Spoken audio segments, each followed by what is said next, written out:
Jorge Luis Borges, 1899-1986, Argentina. The Book of Sand, published 1975. This is a copy I bought in 1987. This is what I wrote in 100 must-read fantasy novels back in around about 2008. The Book of Sand in Borges' eponymous tale contains every story ever written. Open it and the text is never the same twice. It offers surprises every time the reader leafs through its pages, but the stories, once read, can never be found between the boards again.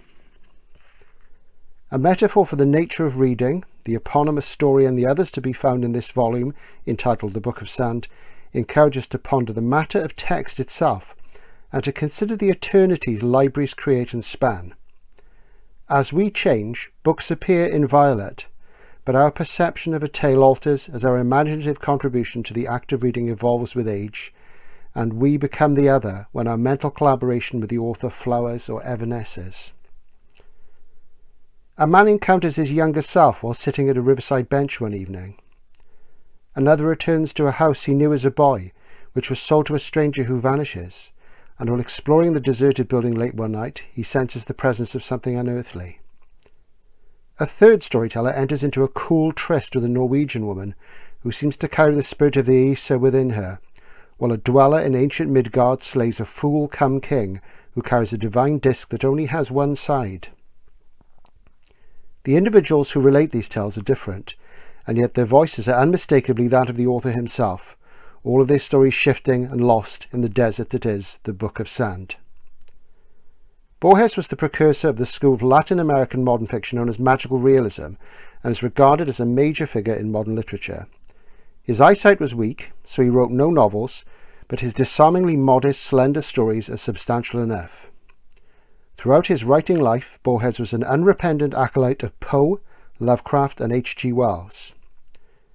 His later work is neglected in comparison to his more fated early material, but the Book of Sand is thematically perfect introduction to the recurrent contemplations of the Fantastic's premier figurehead.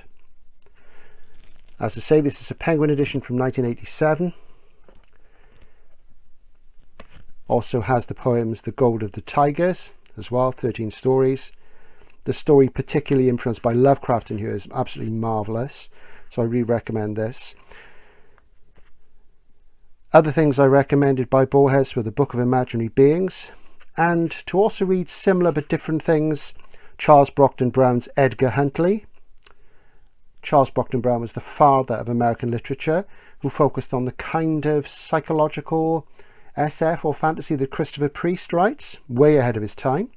Italo Calvino, Time and the Hunter, which is one of his Cosmocomics novels. Those are available in Penguin Modern Classics now in an omnibus edition, and they're metaphoric SF. I also recommended Lucious Shepard's Kalimantan, which is a novella set in the jungle of Kalimantan in Borneo. And also as an adjunct to Borges, I also recommended Patrick Süskind's award-winning Perfume, a German novel from the 1980s, which was made into a terrible film, but it was really, really good.